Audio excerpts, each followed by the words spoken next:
Hello, Seiiti Arata. Our thoughts can focus either in the past, in the present moment, or in the future. Let's examine what happens in each of these choices. Being stuck in the past. So we get angry because of things that happened in the past. We are annoyed about something that happened just a few moments ago, or even, in some cases, a few years ago. And we can create vivid mental movies about embarrassing situations. And we can live again and again the unfair interactions from the past. But we can also spend hours lingering in the good memories of the past. There is a problem with lying in bed and worrying, and we waste a lot of energy thinking when we go to work. Should I do this? Should I do that? It seems productive because we are thinking about something important, right? But if we could write down all these thoughts, we would often realize that they are repetitive ideas, that these ideas go round in circles. They're full of worries and fears, which are not accurate. They are illusions, mind games that we play with ourselves, anxiety about the future.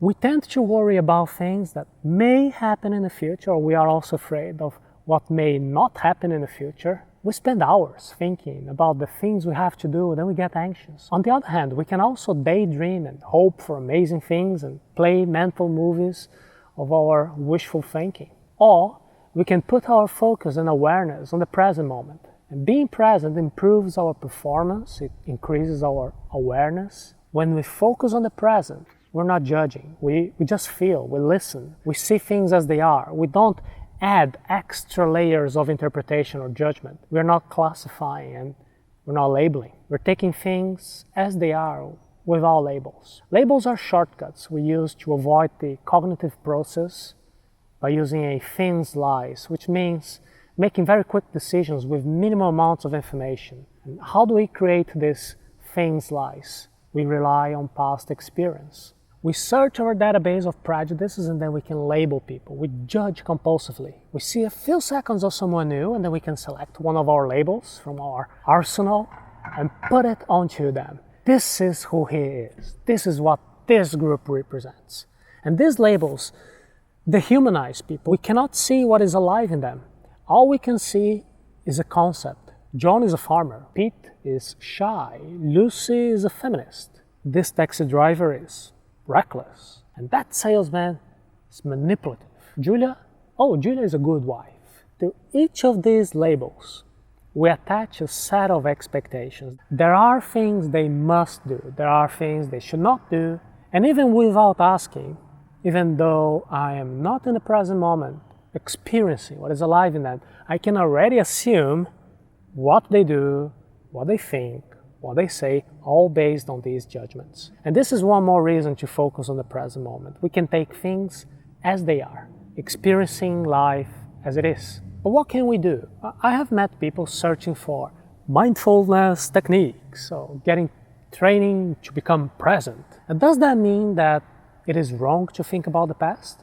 Is it bad to plan the future? Is it dangerous to classify people? It all depends on what we want. So let's ask ourselves, what are our needs? Do we need to re-examine a past behavior to learn something useful and change the present choices? In that case, focusing on the past may be helpful for a while. And we did this exercise together when we talked about how people change. If I prefer to relax and stop worrying about the future, maybe I realize that my mind is torturing me. In this case, it may be useful to ask, is there any action that I can take based on these thoughts, or are these thoughts already starting to cause pain and anxiety? Is my body contracted? If there is no action I can take right now, focusing on the future is not proving to be useful. Wouldn't it be healthier to let it go and move on? Would I find more enjoyment in connecting to this person in the present moment and see them as they are? Or do I need to label them because I need to make a quick decision? Would life be more wonderful if I didn't judge this person? Over time, I realized the most valuable skills for life require practice. To be in the present moment requires practice. It is easy to drift into the past or into the future, and this simple question helps a lot. What are my needs? Once I find my needs, I can already see how to stop thinking and start living. You can subscribe to receive the next videos, and if you like this video, if you want to share it with friends in other languages, you can visit Arata Seiiti 05. Cheers, hasta luego, forte abraço. And here's one extra idea to practice being in the present moment. Become aware of your thoughts. Whenever you find yourself thinking too much, what type of thoughts are they? Worry? Fear? Anger? Anxiety? What is the purpose of these thoughts? What is the underlying need?